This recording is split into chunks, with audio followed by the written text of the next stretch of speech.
So we have the location down. We know exactly where we want to build at. Now we need to figure out which type of growing enclosure do we want to set up our aquaponic system in. Now we have a few options to choose from, and there's pros and cons to each one of these options. So we're going to go over each one of the options so you'll know exactly which one is the most beneficial for your situation or circumstance. So when you're building the aquaponic system, there's different types of different type of structures that you can house your system in, or you don't have to house your system in any other structures. That's what the first option is. You can have an open field aquaponic operation. You can definitely have that, and what this allows you to do is allows you to utilize a lot more space. If you want to build a super large aquaponic operation, and you don't really want to pay for any structures, you want to just build it as natural and use the natural resources as much as possible, then you're going to be open. It is definitely an option to have an open field setup, because you can use a lot more space and don't have to pay for hoop houses and greenhouses and things of that nature. But some of the problems that are associated with having the open field option is that it had a lot of times is poor working conditions. For instance, like here in Florida, a lot of times during the summer months, the fall, there's a lot of hurricanes and a lot of heavy rain that passes by this area. Now, what happens is you'll be outside and you'll be getting just clustered with all type of rain and wind, and it makes you really not want to be outside operating on the aquaponic system. So it's one of those things that you kind of have to really take into consideration. You might not understand it until you've actually been in it. You may not think, oh, it's not so bad, just rain, but it happens often here. It's a often occurrence that takes place here, and a lot of times in other places, if you live in a super hot area like Las Vegas, Nevada, maybe you live in Phoenix, Arizona. And if you're just out in the open during the summertime, that hot sun is going to be scorching directly on you, and it's going to be affecting the way that you're able to work and the way that you're able to be efficient in doing your aquaponics job, if that's what you're out there doing. Also, during the time, if you have an open field, if you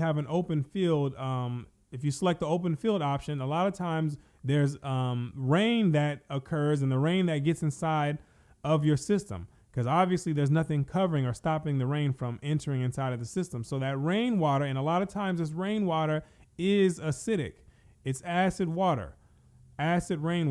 And a lot of times that's getting into the system, and if it gets in there enough, it's going to concentrate, and it concentrates enough, then it's going to start affecting the pH levels inside of your system. So if you have, especially if you're somewhere like in Seattle where it rains a lot, if you have an open field aquaponic system, and then it's raining 5-6 times a month or whatever, or even more, 10 times a month, then that rain is going to start having an effect on your aquaponic system. If you have your aquaponic pH at 6 and the acid rainwater is coming in at 5, then it's going to have an effect on your system, and this effect could be have a major impact on the balance of your system, or it could have a small impact. It just depends on how much acidity is introduced in your system due to the rain. So these are the cons of operating in an open field system. Obviously, you can use a lot more space with less money,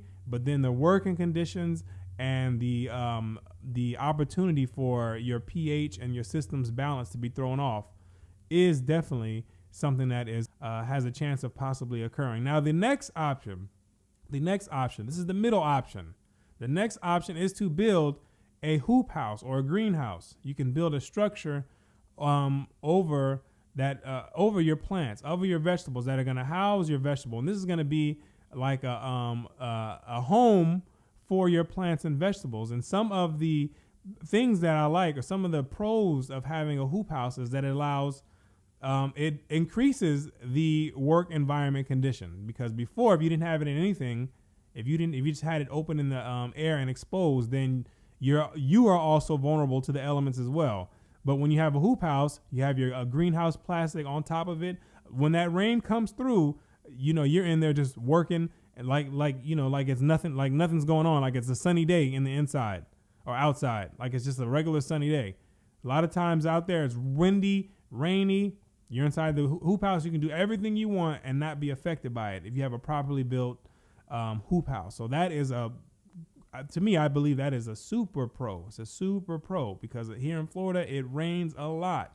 So another thing that another one of the benefits of having a hoop house is that it allows for temperature control. It allows for temperature control. Like if you're someplace where it gets cold a lot, or you need more heat in order for your plants to develop, then a hoop house is going to help you out a lot. It gives you that extra heat, extra concentration of heat inside of the hoop house to increase the heat levels inside for your plants to grow. A lot of times during the wintertime, almost the majority of places, especially here in North America, majority of places with the exceptions of places maybe like Miami or in certain places in California, all places are going to have pretty much a cold winter, either a mildly cold winter or a super cold winter. You're going to have one of those, and you're going to need some type of heating source. So if you have a hoop house already in place, you can close down the side flaps, have close the door. You can have your plastic on top of it, and it's going to be trapping the heat that it collects throughout the day. And it's going to allow a 10, 15, 20 degree boost in temperature inside of the greenhouse, or inside of your greenhouse or hoop house. So this is a good pro. This is a good pro for having a hoop house. Now, one of the bad things about having a hoop house is that it's going to cost you extra money to build. And sometimes, depending on what type of material you use, these are not cheap things to build. Hoop house can run you $1,000, $2,000, $4,000, depending on the size, depending on the length and the width.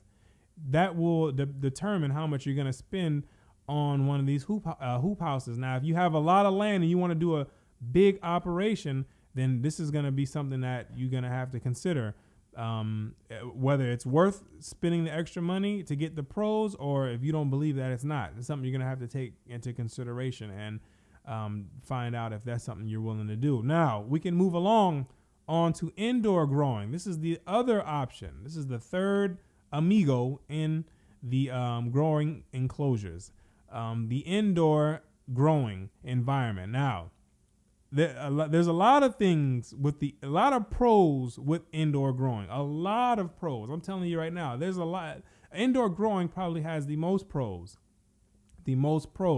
and it also has the heaviest cons as well. So there's a balance. So one of the benefits you can expect from growing indoors is that you can completely control the temperature. You don't have to guess. If you want to have absolute control of every part of the growing environment, indoor growing will allow that to occur. You're allowed to control. You can control the heat down to the specific degree you want it to, or the specific Celsius that you want it at. You can control the heat. You can control the lighting. Remember, when we talked about it in the location video, where you had to select your location depending on the arc of the sun and the amount of sun exposure that your plant is going to get, depending on the time of year. In indoor growing, you don't have to worry about that. You don't have to worry. You can build. If you're going to grow indoors, because indoor is going to require lighting as well. It's going to require you to have artificial lighting. But if you're going to grow indoors, you can have an indoor location located wherever you want, next to any type of tall buildings, any type of trees. It doesn't matter. So you can control the lighting, the amount of lighting that you want, the intensity of lights that you want. You can have, if you want to grow a vegetable all year round, any type of vegetable all year round, indoor farming is going to allow you to do that. You can control the lighting. You can grow tomatoes all year. You can grow spinach all year, Swiss chard, whatever you want to grow. You're able to customize your indoor growing for that. So that's a huge if you have the capital to invest in it, that is a huge pro. That's going to put you ahead of the game. It's a huge pro. Now, with that taken into consideration, the huge con is it's going to cost a ton of money. it's going to cost a ton of money. The indoor option is the most costly option out of all three by far. You're going to have to, the bigger you go, the more you're going to have to spend. The lights, these are not inexpensive. Lights to grow inside are not inexpensive, depending on the type of light you're going to grow with, depending on it. But in the long haul, they're all going to be expensive. The lighting right now is expensive, so you're going to have to purchase your lights, and that's going to cost a lot of money. The heating is going to cost a lot of money. The cooling is going to cost a lot of money, because you can believe that you're going to have to do one of those.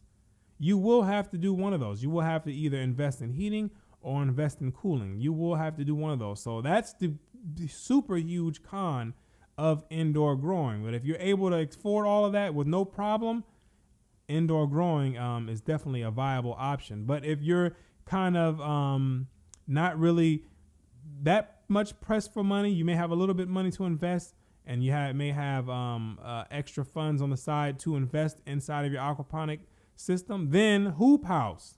The hoop house is going to be the next best option. It's going to be the next best option for commercial growing, I should say, for commercial growing and growing specific types of crops all year round. It's going to be the second best option. If you just if you have a large space and you're gonna grow according to the season, then you can do open field.